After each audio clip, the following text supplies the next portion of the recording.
Did you feel any pressure with Soulja being your daddy? I did. How did you overcome that? And at what point, so did you already know before he passed who he was and how strong he was in the city? Yeah, like I said, I used to go to his concerts. Yeah. You know what I'm saying? Like, this is the same year. Okay. Coming up on him dying. Yeah. I was going to concerts and stuff with him. I was around him. Like, you know, my dad in the studio with him. Like, when he had me, he still did what he did. Yeah. Yeah. You know what I'm saying? Okay. So talk about the pressure of being Soulja's son, man.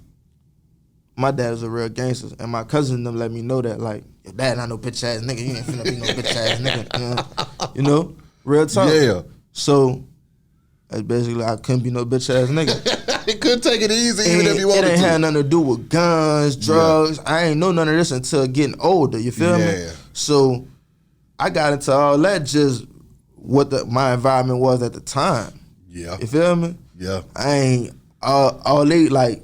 I knew what I knew about my dad on my own, but all my cousins them kept telling me, you ain't finna be no bitch ass nigga. Like, you gonna fight every day. Them niggas made me fight. Mm-hmm. You know what I'm saying? Like, whatever. I used to pick up sticks, crack niggas across their head. Like, I was smaller and I'm red. Yeah. So they, like, I ain't gonna say they picked on me because ain't nobody never picked on me. Yeah. But they really told me, like, a nigga might try you. Yeah.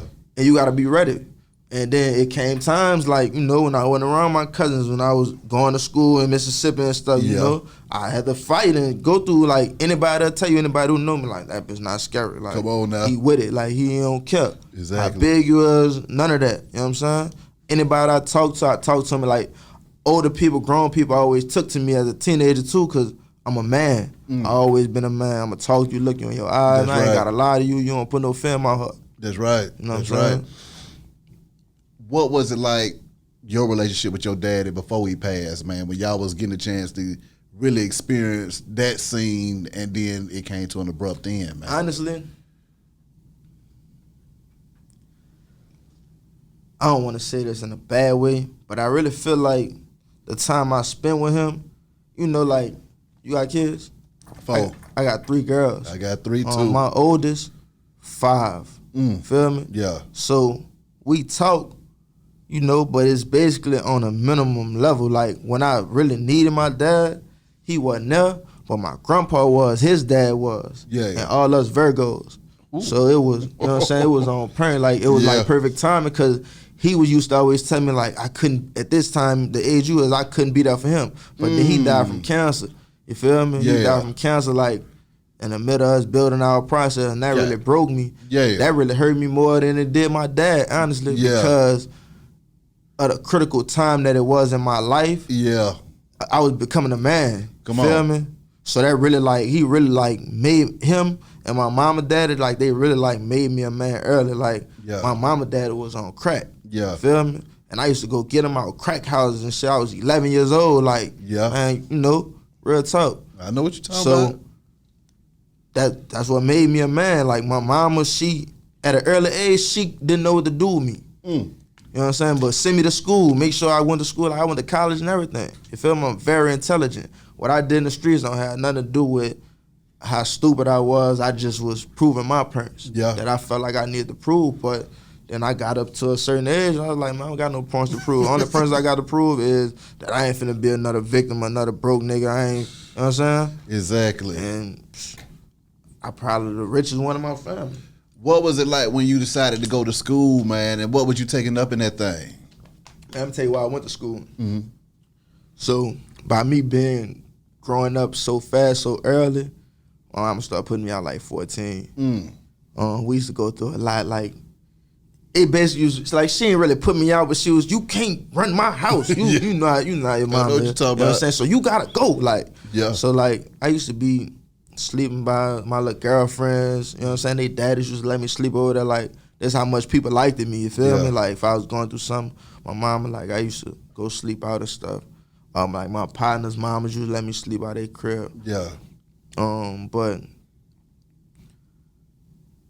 man, basically, I was just grown fast. So I left out my mama's house to go to college because that was my fastest opportunity to get away from here. You know what I'm saying? Real talk. I feel that. Like, she know that. Like, she didn't even bring me to college. I went to Jackson State. Yeah. You know what I'm saying? Yeah. I was already in Mississippi. I went to Jackson State. Man, my mama ain't even bring me. I called my cousin. Look, I got everything I need. Can you come bring me? Yeah. All the money I got it was like a week after I graduated high school. My God. I ain't wait. None of that. I know summer to spend here. I gotta go. I went to summer school. I focused. I passed with flying colors. They gave me a scholarship, a little small scholarship for the following semester because I did so good.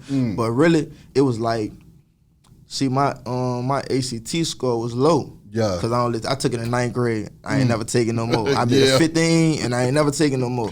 So they was like, you don't gotta take it no more. But I ended up taking it. But it was like I had to take it like Saturday morning after homecoming. So I made like a 13. I made a 15 in 9th grade my senior. I made a 13, but you know they keep your high score. So it was like basically like an entry program to see if you was gonna be focused enough to even go to school. You know what I'm saying? So they was like, yeah, you shouldn't have had no problems. But I really was just hung over and messed over the ACT. You know what I'm saying? So that's how I ended up going to school. I learned it really got a lot of business in me and a lot of street out of me. You know what I'm saying? I ain't gonna say it really took it out of me, but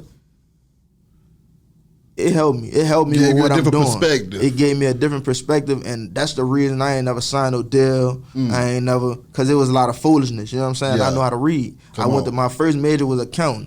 Feel me? Then I switched to business management. Yeah. You know what I'm saying? Just so I can know what I'm doing. Exactly. And I ain't even finished. I just learned everything I needed to learn, and started applying that thing. Started applying it.